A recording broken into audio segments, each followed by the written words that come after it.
Halo semuanya, perkenalkan saya Iputu Yudi Artana. Jadi kali ini saya akan membahas salah satu kebiasaan yang efektif yang harus dimiliki oleh manusia, yakni adalah kebiasaan bersinergi.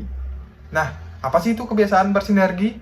Kebiasaan bersinergi adalah kebiasaan di mana kita melakukan kolaborasi, melakukan kerjasama dengan sesama individu ataupun dengan orang lain, di mana menghasilkan hasil yang lebih baik dibanding jika kita laksanakan ataupun kerjakan secara mandiri ataupun sendiri. Nah, dengan bersinergi, maksudnya kita menggabungkan kemampuan atau kekuatan yang kita punya menjadi satu dengan orang-orang lain tanpa menjatuhkan atau menganggap hal ini bersaing.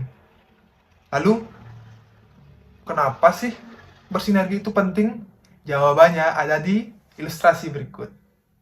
Nah, bisa dilihat di video, dengan kita melakukan sinergi dengan orang lain, kita akan saling bekerja sama, kita akan saling berkolaborasi, kita akan saling menopang satu sama lain, kita akan mengisi celah yang kosong, sehingga tujuan yang kita tetapkan dari awal, kita bawa secara bersama-sama sampai akhir, dan tanpa saling menjatuhkan satu sama dengan yang lainnya.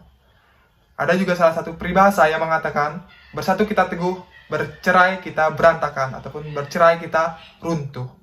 Nah, untuk mungkin lebih memperjelas tentang kebiasaan bersinergi ini, saya akan berikan salah satu contoh nyata yang pernah saya laksanakan dalam penerapan kebiasaan bersinergi ini.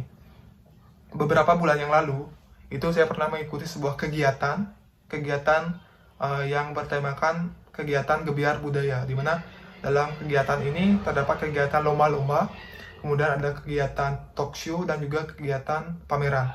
Nah, kebetulan saya ditunjuk sebagai ketua panitia di kegiatan ini. Nah, untuk mensukseskan acara ini dan menghasilkan hasil yang sesuai dengan ekspektasi, itu dari awal, dari perencanaan sampai tahapan akhir, tahapan evaluasi, saya menerapkan kebiasaan bersinergi ini. Nah, dari awal itu saya kumpulkan teman-teman yang memang berkompeten di bidangnya, dan saya limpahkan tanggung jawab yang memang sesuai dengan bidangnya. Contohnya, orang yang artinya pandai dalam manajemen waktu dan manajemen sumber daya manusia, itu saya taruh dia di bidang acara. Lalu orang yang pandai bernegosiasi, orang yang pandai dalam berhubungan dengan masyarakat, itu saya taruh di humas. Lalu orang yang pandai dalam fotografi, videografi, dan juga desain, saya taruh di bidangnya.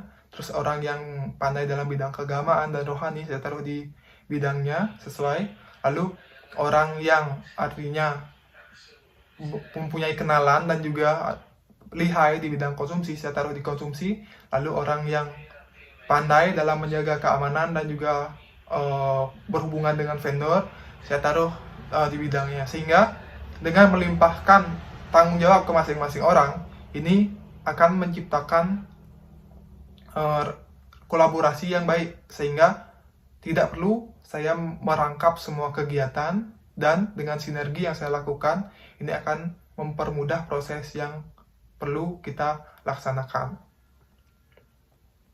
Kemudian, ada satu hal penting yang perlu kita pegang teguh dalam bersinergi, yakni adalah komunikasi yang efektif. Kenapa demikian? Karena dengan kita melakukan komunikasi yang efektif, maka jaringan yang sudah kita bentuk dalam bersinergi itu akan menjadi lebih kuat lagi dan menumbuhkan rasa kepercayaan antara satu sama lain yang lebih kuat lagi, sehingga tidak ada rasa curiga yang muncul di kemudian hari. Lalu, dalam prosesnya untuk menjaga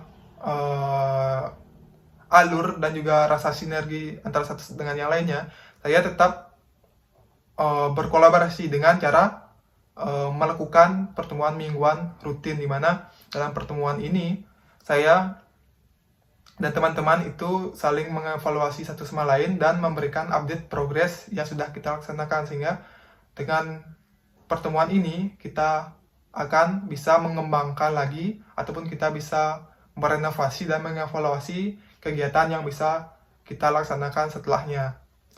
Nah, ada satu hal yang ajaib yang saya temukan dalam melakukan sinergi, terutama diskusi. Nah, dalam tahapan merencanakan ide, itu saya kumpulkan orang-orang yang memang saya akan ajak untuk bersinergi dan melaksanakan kegiatan ini. Nah, setiap orang itu memberikan gagasannya dan juga idenya. Ajaibnya, inilah yang mungkin membuat saya tercengang, di mana dalam melakukan diskusi itu muncullah satu ide ataupun gagasan yang justru tidak saya pikirkan sebelumnya. Sehingga dengan hal ini, dengan saya bersinergi dengan orang lain, itu akan membuka pikiran saya menjadi lebih luas dan menyebabkan saya menghasilkan keputusan yang justru akan lebih baik dan diterima secara bersama-sama. Nah, sekian mungkin yang bisa saya jelaskan dan jabarkan sedikit terkait kebiasaan bersinergi. Lalu, satu hal yang perlu diingat dan yang perlu digarisbawahi dari hal yang saya ceritakan ini adalah tetap jaga komunikasi yang efektif. Lalu, bagaimana? Apakah kalian sudah mulai tergerak untuk bersinergi? Ya, minimal marilah kita berkenalan dengan orang baru dan menambah jaringan sosial kita agar artinya kita dapat menjadi makhluk sosial yang memang harus bersinergi dan berkolaborasi nantinya di masa yang akan mendatang. Sekian yang bisa saya jelaskan. Terima kasih.